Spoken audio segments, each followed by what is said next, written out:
Hello and welcome everyone, this is Sunny. Welcome to my YouTube channel. तो ये है हमारे पीडियाट्रिक मैराथन का पार्ट 3। तो इससे पहले हम 2 वीडियो ऑलरेडी अपलोड कर चुके हैं। तो एम्स, नॉर्से और डीएसएसबी के अंदर कुछ इंपॉर्टेंट क्वेश्चंस हम डिस्कस करते हैं अपने यूट्यूब चैनल के थ्रू। इसमें बेसिकली हम क्या कर रहे हैं, हर 3 दिन के अंदर 10 इंपॉर्टेंट क्वेश्चन जो हम डिस्कस करेंगे। तो लेट्स सी वो क्वेश्चन क्या क्या है। तो स्टार्ट करते हैं। तो सबसे पहला क्वेश्चन है investigation of choice for idiopathic hypertrophic pyloric stenosis. तो वो पूछ रहा है कि इन्वेस्टिगेशन ऑफ चॉइस क्या है for idiopathic hypertrophic pyloric stenosis, जिसको हम एक और नाम जानते हैं, दैट इज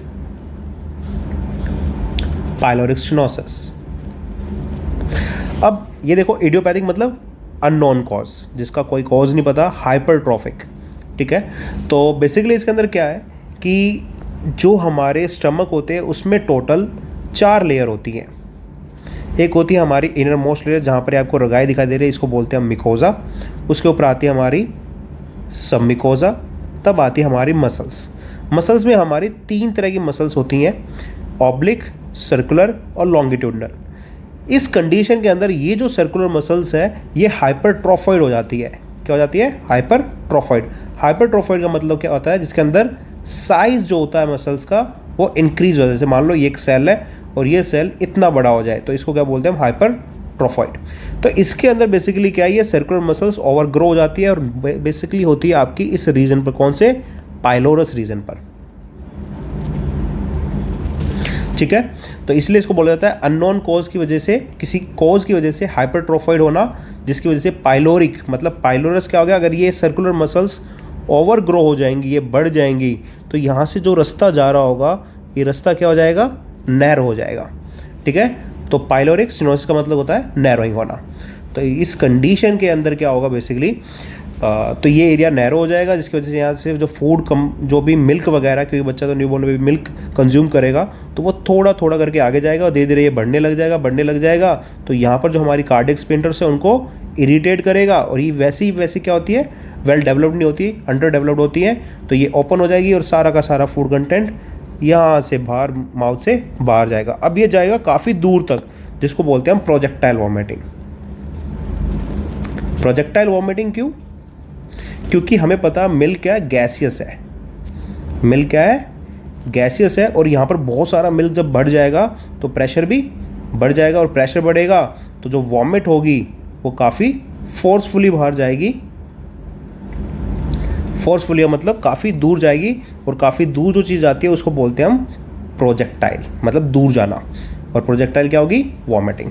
खैर, हम इस बात का डिस्कस नहीं कर रहे कि व्हाट इज़ पाइलोरिक स्टेनोसिस, हम डिस्कस कर रहे हैं कि इन्वेस्टिगेशन ऑफ चॉइस क्या है। ठीक है, तो इन्वेस्टिगेशन ऑफ चॉइस बेसिकली क्या है, एक एक करके बात कर लेते हैं। एमआरआई हम करवा सकते हैं, बट उससे आगे और ऑप्शन देख लेते हैं। यूएसजी एब्डोमेन ये भी करवा सकते हैं। बोन स्कैन का कोई यहाँ यूज़ ही नहीं है, क्योंकि ये बोन से रिलेटेड है। और एक्सरे भी हम करवा सकते हैं। अब हमें इनमें से कोई एक ही चूज़ करना है, तो कौन सा करना है वो हम देख लेते हैं। तो सबसे पहले बात कर लेते हैं एक्सरे। एक्सरे, अगर आप एक्सरे, मैं आपको बता देता हूँ कि इसके अंदर इसको इन्वेस्टिगेट करने का एक ही तरीका है कि जो हमारी सर्कुलर मसल्स है उसकी थिकनेस बढ़ी है या नहीं बढ़ी है। उसकी थिकनेस चेक कर लें। अगर उसकी थिकनेस बढ़ी है तो इसका मतलब पाइलोरिक स्टेनोसिस हो गया, मतलब हाइपरट्रॉफाइड हो गई है मसल्स। ठीक है, अगर थिकनेस नहीं बढ़ी है तो नहीं है। तो एक्सरे से थिकनेस का तो पता नहीं लग सकता, तो हमारा आंसर ये क्रॉस हो जाता है। ये क्रॉस हो गया। अब एमआरआई और यूएसजी एब्डोमेन, इन दोनों में से एक चूज़ करना है। खैर, मैं इनमें से यूएसजी एब्डोमेन को अपना फर्स्ट प्रायोरिटी का आंसर दूंगा। सॉरी, उसका रीज़न ये है, देखो ऐसा कहते हैं कि जब मोर देन 4 mm थिकनेस बढ़ जाए तो इसका मतलब पाइलोरिक स्टेनोसिस कंफर्म्ड हो गया, मोर देन 4 mm। तो यूएसजी एब्डोमेन से वो पता लग सकता है। ठीक है, अब एमआरआई और यूएसजी में से मैंने यूएसजी को क्यों चूज़ किया? क्योंकि एमआरआई के अंदर बच्चा उस मशीन के अंदर इजीली नहीं जा पाएगा, तो बच्चे को करना पड़ेगा सीडिएट। ठीक है, अब बच्चे को सीडिएट करना पड़ेगा, फिर एमआरआई करवानी पड़ेगी, और वही चीज़ विदाउट सेडेशन। ठीक है, और कुछ ही टाइम पीरियड के अंदर क्या हो जाएगा? हो सकता है। इवन एमआरआई जब करवाते हैं तो वहाँ से आती है लाउड नॉइस, और लाउड नॉइस आएगी तो बच्चा काफ़ी क्राई करेगा, रिफ्लेक्स देखने को मिलेंगे। ठीक है, तो ये चीज़ हमें क्या करनी है? कम रखनी है ना। तो अब आप कहोगे सर सेडिएट ही कर दिया तो क्या होगा? सेडिएशन से बच्चा कंप्लीटली सेडिएट हम नहीं करते इसके अंदर।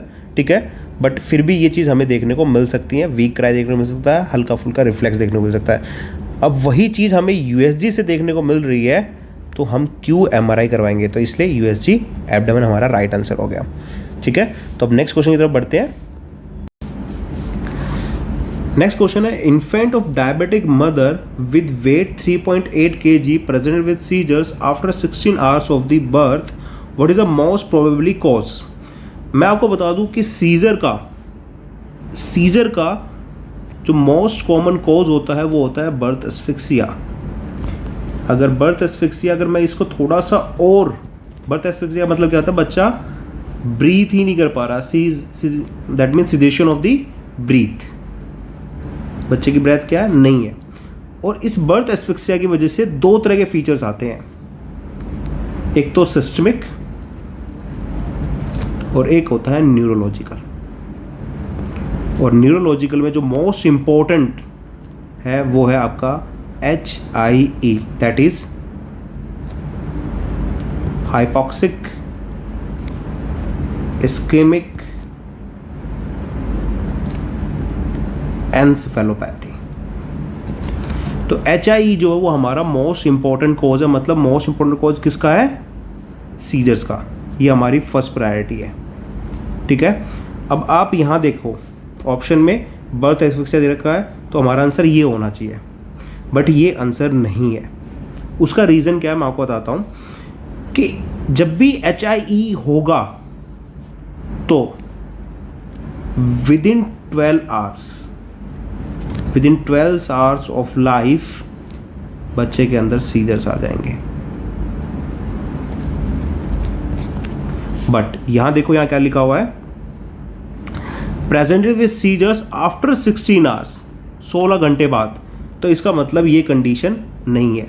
और आपको बता दूं, इन्फेंट ऑफ डायबिटिक मदर के अंदर बच्चा आपको मिलेगा हाइपोग्लाइसेमिक। उसका रीज़न ये है कि ये मान लो मदर है और ये मान लो फीटस है, तो यहाँ से बच्चे को क्या मिल रहा है, ग्लूकोज मिल रहा है भर के, क्योंकि मदर क्या है, डायबिटिक है। अब ग्लूकोज मिल रहा है, ठीक है, किसके थ्रू, प्लेसेंटा के थ्रू। ठीक है, प्लेसेंटा के थ्रू ग्लूकोज फीटस के पास जा रहा है। अब जैसी ये प्लेसेंटा कट हो जाएगी, ठीक है, जैसी प्लेसेंटा कट हो जाएगी, इसका मतलब जैसी प्लेसेंटा कट हुई तो ग्लूकोज भी कट हो गया। अब बच्चे के अंदर जब इस टाइम ग्लूकोज हाई थे तो फीटस के अंदर इंसुलिन भी ज़्यादा रिलीज हो रहा था। अब इस कंडीशन के अंदर क्या हुआ कि ग्लूकोज सडनली कट हो गया, बट इंसुलिन तो बच्चा बना रहा, तो वो बढ़ा ही रह गया, और जिसकी वजह से ग्लूकोज कम हो गया और बच्चा चला गया हाइपोग्लाइसीमिया में। अगर आपसे कोई पूछे सीजर का फर्स्ट मोस्ट कॉमन कॉज जो है वो है HIE, और सेकंड मोस्ट कॉमन कॉज जो है वो आपका हाइपोग्लाइसीमिया।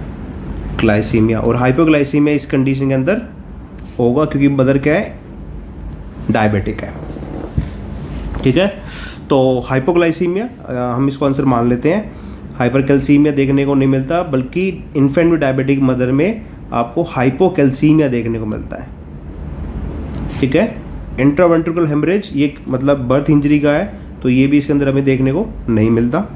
ठीक है, बट मोस्ट कॉमनली ये देखने को नहीं मिलता। इसके अंदर हमारा आंसर क्या आ गया, हाइपोग्लाइसीमिया।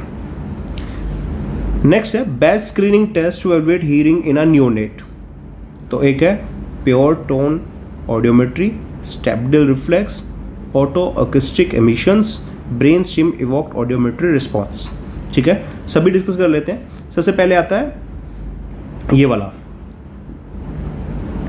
Pure tone audiometry. इसके अंदर हम क्या करते हैं कि पेशेंट को एक कमरे के अंदर बिल्कुल साउंड प्रूफ, ये हमारा रूम है, ठीक है, और इसके अंदर क्या करेंगे, पेशेंट को बुला देंगे और यहाँ से ये मैडम बेसिकली क्या करेगी, कोई भी मतलब बटन क्लिक करेंगी, ठीक है, और इसकी फ्रीक्वेंसी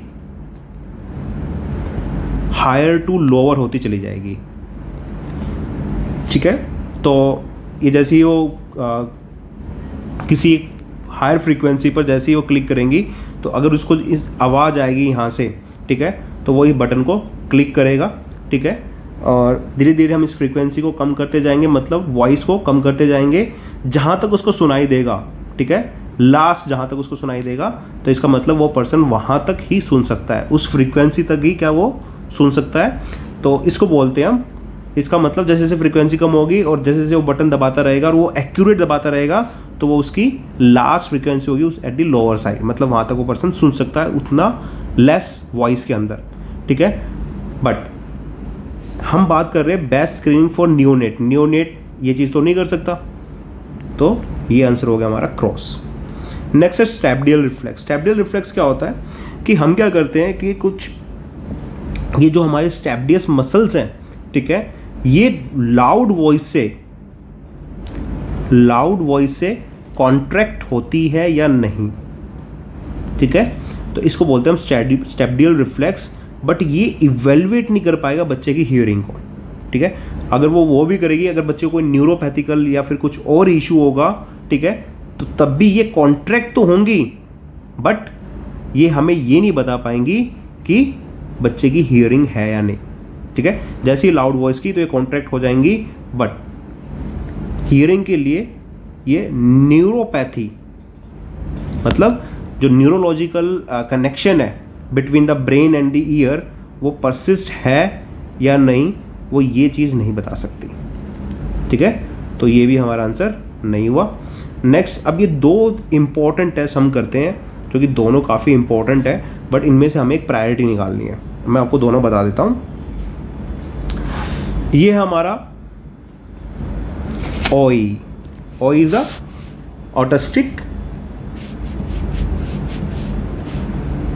ऑटो ऑक्यूस्टिक एमिशन टेस्ट। इस टेस्ट के अंदर हम बेसिकली क्या करते हैं कि एक ईयर प्लग बच्चे के ईयर में डालते हैं, ठीक है, और एक साउंड वेव हम यहाँ से पास आउट करते हैं। ये साउंड वेव क्या बताएगी, ये बताएगी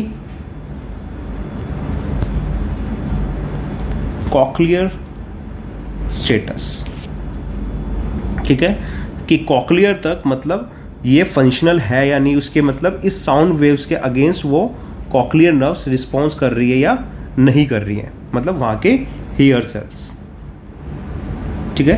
तो ये काफ़ी अच्छा टेस्ट है, ये हम रिकमेंडेड कर सकते हैं। दूसरा टेस्ट है हमारा बैरा, ठीक है। बैरा इज द, लिख नहीं रहा बार बार, ब्रेन स्टेम इवॉक्ड ऑडियोमेट्री रिस्पॉन्स। अब देखो यहाँ वर्ड आ रहा ब्रेन स्टेम, ठीक है। अब बैरा, वाई बैरा इज इम्पॉर्टेंट, ठीक है, कि बैरा ही क्यों ज़्यादा इम्पॉर्टेंट है। इसके अंदर हम क्या करते हैं, एक ईयर लिड तो हम लगाते हैं पेशेंट की ईयर पर, दूसरी लगाते हैं उसके फ्रंटल बोन पर, ठीक है, और ये बेसिकली चेक करेगा कॉक्लियर रिस्पॉन्स और ये चेक करेगा brain stem response. That means कि जब हमने OE किया था वो केवल कॉक्लियर स्टेटस बता रहा था, बट बैरा जो हमारा वो दो चीज़ बता रहा है, brain stem and the cochlear. इसका मतलब ये दो स्टेटस बता रहा है, कौन कौन से, cochlear status plus auditory neural function. मतलब ये कंप्लीट बता रहा है अगर OE के अंदर न्यूरोलॉजिकल कोई डिजीज हुई तब भी ये पॉजिटिव ही आएगा, मतलब ये नॉर्मल आएगा, मतलब बच्चे की हियरिंग ठीक है। बट क्यों, बट इसमें न्यूरोलॉजिकल क्या है, डिजीज कंडीशन है, फिर भी ये क्या शो करेगा, नॉर्मल। और बैरा के अंदर अगर न्यूरोलॉजिकल है या कोई स्ट्रक्चरली कोई इशू है तो ये दोनों चीज़ हमें बता देगा कि बच्चे के अंदर ये दिक्कत है, ठीक है। तो इसलिए बैरा क्या है, हमारा ज़्यादा प्रायोरिटी आंसर है। तो इन दोनों टेस्ट में से हमारा ये आंसर आएगा।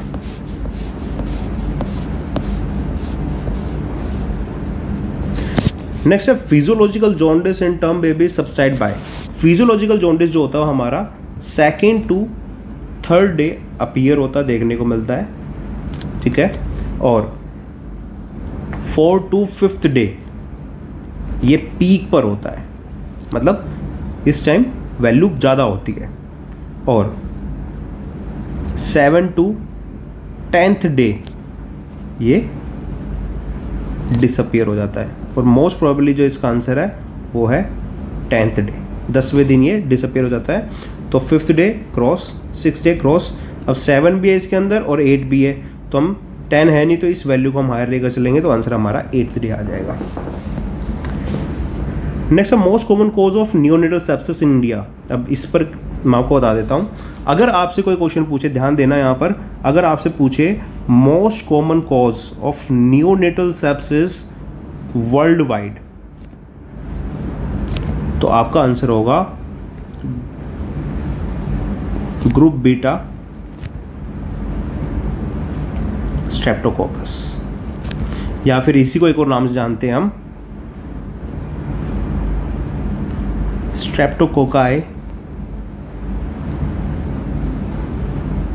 एग्लेक्टिया।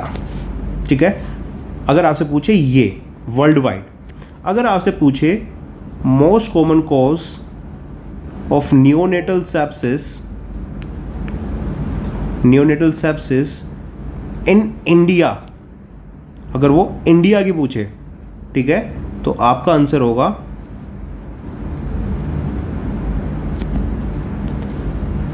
एसिंटोबैक्टर। ठीक है, अगर वो इंडिया की पूछे, इवन इंडिया के अंदर ही वो हॉस्पिटल का पूछे, ठीक है, मतलब केवल हॉस्पिटल में अगर नियोनेटल सेप्सिस है, ठीक है, देखो इंडिया मतलब कहीं पर भी, जैसे घर पर भी हो सकता है या किसी वर्क प्लेस पर हो सकता है, ठीक है, तो उसका आंसर हो गया हमारा एसिंटोबैक्टर। अगर वो पूछे इंडिया में और हॉस्पिटल में नियोनेटल सेप्सिस हुआ है, तो उसका मोस्ट कॉमन कॉज क्या है, तो वो भी आपका क्या है,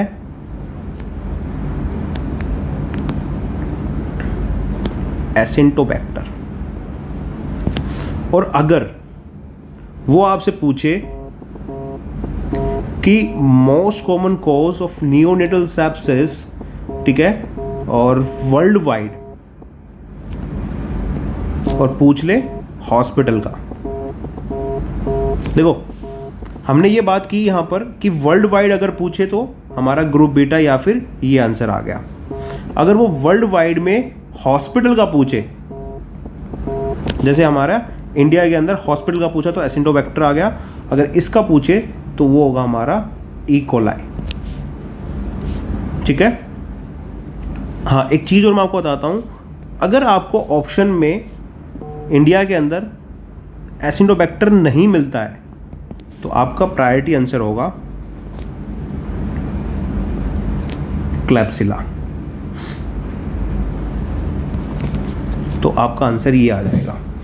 ये हमारा फर्स्ट प्रायोरिटी है और ये हमारा सेकंड प्रायोरिटी है। दोबारा से बता देता हूँ मैं आपको, अगर पूछे most common cause world wide, ठीक है, तो group beta streptococci. Most common cause of neonatal sepsis world wide but in hospital, तो हमारा आ गया ई कोलाई।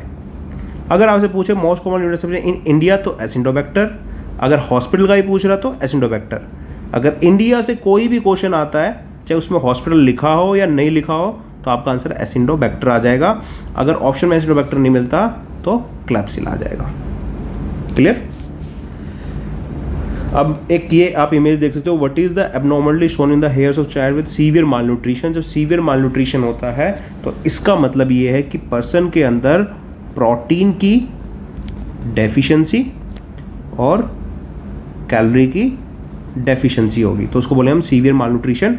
तो आप देख रहे होगे कि यहाँ पर ये कुछ डार्क है और ये वाला लाइट है, ठीक है। तो बेसिकली हमारे जो हेयर्स होते हैं वो बैंड में होते हैं। एक जो हेयर होता है कंप्लीटली वो बैंड में होता है, ठीक है। और इन सबको अपने क्या चाहिए होता है, मेंटेनेंस के लिए कैरेटिन मतलब प्रोटीन चाहिए होता है। प्रोटीन की क्या है, डेफिशिएंसी, ठीक है। तो कुछ बैंड को प्रोटीन थोड़ा बहुत मिल रहा है, ठीक है, और कुछ को बिल्कुल नहीं मिल रहा। अगर नहीं मिलेगा तो इसका कलर क्या हो जाएगा, चेंज, कैसा, लाइट। तो ये जो बैंड है ये रिप्रेजेंट कर रहे हैं, ये क्या रिप्रेजेंट कर रहे हैं, माल न्यूट्रिशन, ऑल्टरनेट माल न्यूट्रिशन। अब क्योंकि जैसे एक ऑल्टरनेट, एक डार्क है, एक लाइट डार्क है, ठीक है, एक फिर डार्क है, फिर लाइट है, तो इस वजह से इसको बोला जाता है फ्लैग साइन। ठीक है, which represent alternate nutrition status. अब यहाँ पर इन्होंने बोला ये इमेज देखो और the following clinical features are seen in which disease. ठीक है, तो आप देखो मैं आपको बताता हूँ कि ये बच्चे के पाम है और इस पाम में आपको एक सिंगल क्रीज देखने को मिल रही है जिसको हम बोलते हैं सीमियन क्रीज। ये आपको दोनों पैरों के बीच में गैप दिखाई दे रहा होगा, इसको बोलते हैं हम सैंडल गैप, या फिर इसी को बोलते हैं हम हेलिक्स वायरस। ठीक है, और आप इसकी आइज देखो, ये थोड़ी छोटी छोटी नहीं है, छोटी छोटी है ना, कैसे, जैसे मैं आपको बताता हूँ कि ये जो होते हैं हमारे, इनको बोलते हैं हम एपिकेंथल फोर्ट। एक हमारी अपर लिड बना रही है और एक हमारी लोअर लिड बना रही है। अगर ये एपिकेंथल फोल्ड, ये ऊपर वाला ये यहाँ पर आ जाए और इस वाले को, अब ये वाला नीचे वाला क्या हो गया, ढक गया। अगर ये ऊपर वाला यहाँ पर आ गया तो नीचे वाला क्या हो जाएगा, ढक जाएगा। ठीक है, तो ये वाला नीचे वाला एपिकेंथल फोल्ड क्या हो गया, इनर साइड हो गया, और ऊपर वाला उसके ऊपर क्या गया, ओवरलैप हो गया। और इसकी वजह से, इस वजह से इस आईज का, ये आईज क्या हो गई, स्मॉल हो गई। तो देखो इस बच्चे की आंखें कितनी छोटी छोटी है। ठीक है, तो जिसकी वजह से ये बच्चा कैसा दिखाई दे रहा है, जैसे जापानीज हो या चाइनीज हो।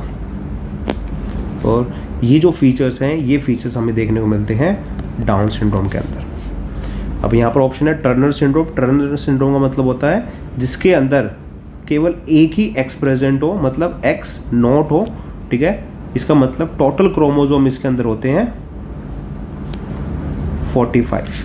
ठीक है, मैं डायरेक्ट आंसर पे आ जाता हूँ। ट्राइजोमी जी को ही हम बोलते हैं डाउन सिंड्रोम।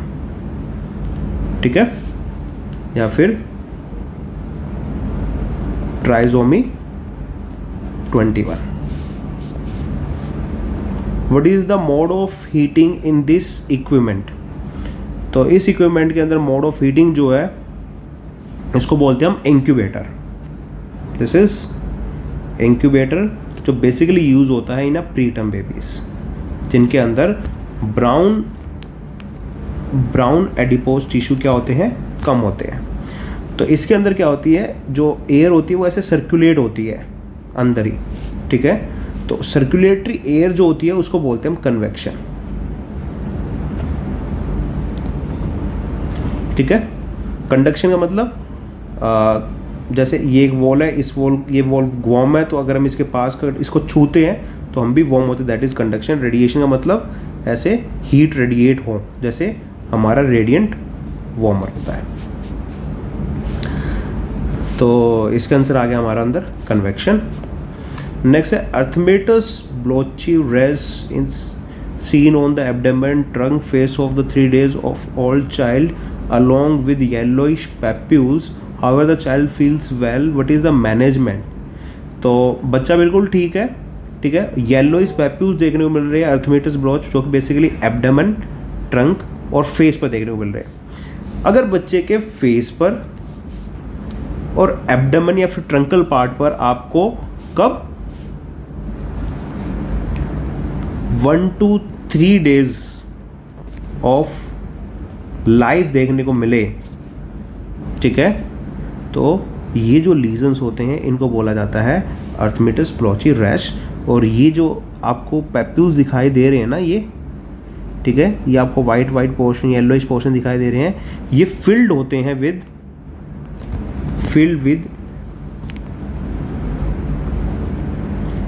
सिनोफिल, मतलब WBC से फिल होते हैं। मतलब ये क्या है, ये तो इन्फेक्शन से क्या करेंगे, प्रिवेंट ही करेंगे, तो इनसे कोई दिक्कत नहीं है। ठीक है, बेसिकली ये जो रैश होते हैं ये 1 वीक में डिसअपियर हो जाते हैं। ठीक है, तो इनके कोई ट्रीटमेंट देने की जरूरत नहीं होती, तो कोई स्टीरॉयड एंटीबायोटिक लोशन की जरूरत नहीं है। नो ट्रीटमेंट हो सकता आंसर, ये नहीं कर सकती, ये भी जरूरत नहीं है स्टीरॉयड भी, और IV एंटीबायोटिक्स भी जरूरत नहीं है। तो आंसर आ गया हमारा B। कि एक फुल टर्म बेबी है जो कि एक्सक्लूसिव ब्रेस्ट फीड पर है, at the end of 1 week was passing golden yellow stools and was found to have adequate hydration with normal systemic examination. The weight of the baby was just same as it was at birth. तो ये जो the pediatrician should now advise, अब ये जो line है ना ये वाली, ये देखो ये क्या लिखा हुआ है, द वेट, पहले तो उसके बारे में बताया कि बच्चा सब कुछ ठीक है, मतलब यहाँ तक ये बताया कि सब कुछ सारी चीज़ बिल्कुल ठीक है, तो इस पर तो हमें ध्यान देना ही नहीं है। अब यहाँ देखो इन्होंने लिखा the weight of the baby was just same as it was at birth, तो ये बहुत इंपॉर्टेंट पॉइंट है। Okay, the paediatrician should now advise give oral solution with breast feeding, start top feeding, re investigation as baby regain loss weight by 20th day of life, reassurance the mother that nothing is abnormal. तो mother जो है वो concern है कि बच्चे का wait अभी भी उतना ही है जितना एट बर्थ था, इसका मतलब बच्चे का वेट गेन नहीं हुआ, इसका मतलब बच्चा अच्छे से फीड या फिर जो फीड दे रहे हैं वो अच्छे से उस चीज़ को एब्जॉर्ब नहीं कर पा रहा है।